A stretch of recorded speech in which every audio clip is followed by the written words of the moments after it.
paz do Senhor, meninos e meninas! Pequenos e grandes, e aí como vocês estão, meus amores? Olha só quem tá com a gente hoje. Veio guardar graça, né, meu amor? Hoje ele tá acordado. Vai ser uma participação rápida, né, tio? É, coisa rápida. Hoje a gente vai falar sobre a lição número 3, né? Conhecendo os limites, os meus limites. Olha só. E aí, quais são os seus limites? Você sabe? E não é fácil. Mas vamos primeiro ver o que a Bíblia diz. A Bíblia diz, que está na revista de vocês, se encontra em Jó, capítulo 5, verso 17, que diz assim: Feliz é aquele a quem Deus corrige. Por isso, não despreze o castigo do Deus Todo-Poderoso. Olha só que importante, não desprezar o castigo do Senhor, porque quem ama, corrige. Mas na nossa lição, traz como base Hebreus, capítulo 12, versos 5 ao 11. Vamos abrir a Bíblia? Física, né? Lembrando sempre. Isso aí. Hebreus, capítulo 12, do versículo 5 ao 11, diz assim: E já vós esquecestes da exortação, que argumenta convosco como filhos. Filho meu, não desprezes a correção do Senhor, e não desmaieis quando por ele fores repreendido. Porque o Senhor corrige o que ama e açoita qualquer que recebe por filho. E se suportais a correção, Deus vos trata como filhos. Porque que filho há a quem o pai não corrija? Mas se estáis sem disciplina, da qual todos são feitos participantes, sois então bastardos e não filhos. Além do que, tivemos nossos pais segundo a carne, para nos corrigirem, e nós os reverenciamos. Não sujeitaremos muito mais ao Pai dos Espíritos, para vivermos. Verso 10, porque aquele, na verdade, por um pouco de tempo nos corrigiam, como bem lhe parecia, mas este para nosso proveito, para sermos participantes da sua santidade. E, na verdade, toda correção ao presente não parece ser de gozo, senão de tristeza, mas depois produz um fruto pacífico de justiça nos exercitados por ela. Isso aí. E aí, assim, como que a gente vai conhecer os nossos limites, né? Tia Raquel, pega o teuzinho. A gente vai saindo, meus amores. Beijo pra todos. Tá, tchau, meu amor. Tchau. Foi uma participação rápida. Bom, e como que a gente conhece os nossos limites, né? Para conhecer os nossos limites, a gente tem que conhecer a palavra de Deus. Porque a palavra de Deus é o nosso guia. É ela quem nos dá o direcionamento do dia após dia para que a gente siga as vontades de Deus. Com certeza vocês devem conhecer adolescentes que respondem, né, ou retrucam os seus pais e desobedecem, né? Com certeza vocês devem conhecer pessoas assim, adolescentes assim, né? Que mentem, que xingam, que, né, reclamam junto aos seus pais, né? Eles retrucam muito. Mas então, através disso, a gente vê a necessidade da disciplina. E a disciplina significa o ensino, instrução e educação. A obediência às regras, né? Isso que significa disciplina. Aos superiores e aos regulamentos. Ela traz ordem ao meio e ao convívio, né? Então, através da disciplina, a gente tem uma harmonia uns com os outros. E um exemplo de obediência, né, de disciplina, seria as regras de trânsito. Por exemplo, se a gente não obedecesse às placas, às sinalizações, imagina o caos que seria. Mas, graças a Deus, nós temos, né, as placas, sinalizações, para que a gente possa conviver junto aos automóveis, essas máquinas, né, que são tão perigosas. Se não tivessem, né, em alta velocidade, poderiam causar acidentes terríveis. Então, ainda bem que tem, né, a disciplina em meio às sinalizações de trânsito. E também a disciplina tira a liberdade? Será que ela tira a liberdade? Na verdade, a disciplina ela impõe um limite. E lá em Provérbios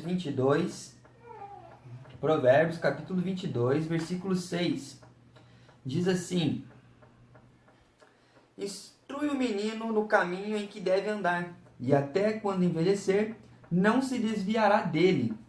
Então, assim, os limites servem para que nos tornemos bons cidadãos, né? Cidadãos de bem, disciplinados, que vêm dos nossos pais, né? Essas disciplinas. Eles que nos ensinam a ter a educação. Na escola a gente aprende o conhecimento básico para que a gente viva e sobreviva, né? Mas os nossos pais é quem devem nos educar. Assim como vai ser com o Telzinho, vou ter que educar ele, certo? E eles que nos ensinam os valores morais, os valores éticos e as nossas responsabilidades. Então, se vocês não sabem o que são valores éticos e morais, e nem quais são as responsabilidades de um cidadão, corre lá no Google, procura lá, vê o que você acha sobre cada uma dessas palavras aí, certo? Bom, e na Bíblia vai falar também, lá em 1 Coríntios, capítulo 6 e versículo 12, que tudo nos é lícito, mas nem tudo nos convém. Vamos dar uma olhada? Lá em Coríntios, 1 Coríntios, capítulo 6 e o versículo 12, que diz assim: todas as coisas me são lícitas, mas nem todas as coisas convêm. Todas as coisas me são lícitas, mas eu não me deixarei ser dominado por nenhuma. Então, assim, a gente pode fazer qualquer coisa. A gente pode fazer de tudo a gente pode fazer. Porém, nem todas as coisas agradam a Deus. Olha só para você ver. A gente pode fazer tudo porque nós somos livres para escolher.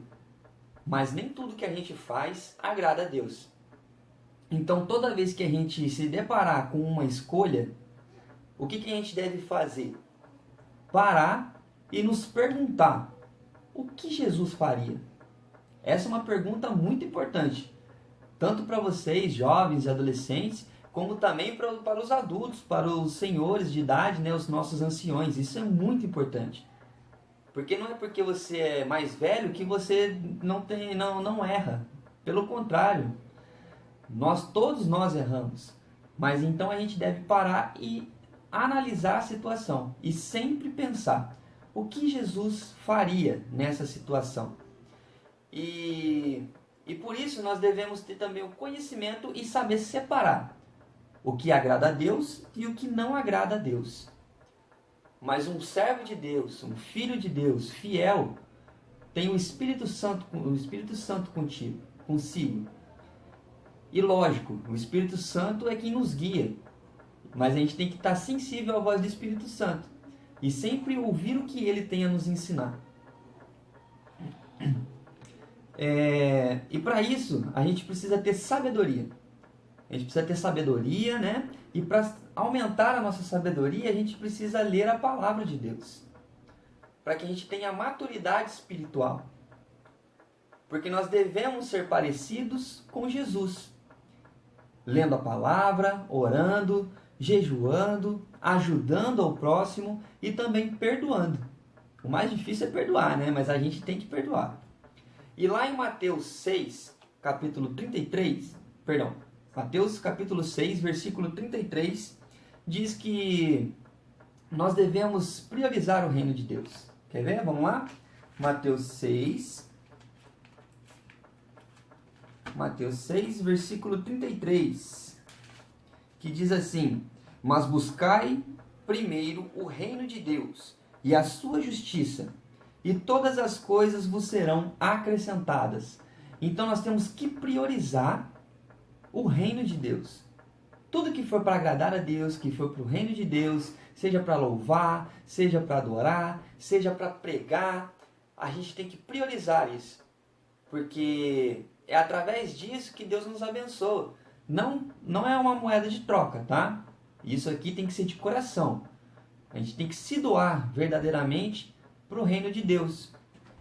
Porque assim também, como diz a palavra, importante é que eu diminua para que ele cresça. E isso é algo muito importante também. Certo? Bom, e a Bíblia vem dizer também que Deus corrige a quem ele ama. Assim como um pai. Deus é nosso pai. E assim também será quando o Telzinho estiver fazendo coisas que não me agradam, eu terei que corrigir ele. E assim Deus é conosco. Quando a gente faz coisas que desagradam a Deus, ele nos corrige. E lá em Hebreus, capítulo 12, versículo do 5 ao 6, que foi o que a tia Raquel leu, diz assim, do 5 ao 6. E já vos esquecestes a exortação que argumenta convosco como filhos? Filho meu, não desprezes a correção do Senhor, e não desmaies quando por ele fores repreendidos.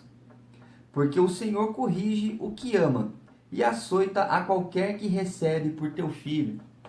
Então olha só, Deus nos ama, então é por isso que Ele nos corrige. Ele sabe o que é melhor para nós. Ele sabe por onde devemos andar e o que devemos fazer. E se a gente desagradou a Ele, Ele é como um pai. Ele vai sim repreender a gente para que a gente volte ao caminho certo, para que a gente tome o rumo certo. E nós devemos ficar felizes por isso. Porque dele é toda a sabedoria. Então Ele sabe realmente o que nós precisamos. Portanto, estejam sempre em prontidão para ouvir a voz de Deus, né? E ouvir principalmente a repreensão de Deus. Saiba que o Senhor recompensará a sua humildade em reconhecer o seu limite diante dele. Então que isso possa ficar nos nossos corações.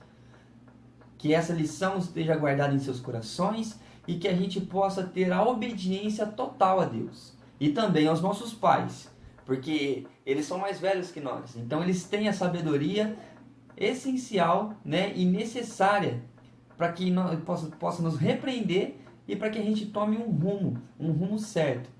Mas também pense, o que Jesus faria?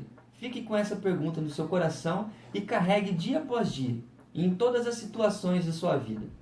E eu tenho certeza que a partir do momento que você pensar, Jesus faria desta maneira, assim você terá um rumo para o lado do bem, para o lado espiritual de Deus. E eu creio nisso. Então que vocês fiquem com essa lição. Até a próxima aula e que Deus abençoe a cada um de vocês, tá bom? Tchau, tchau.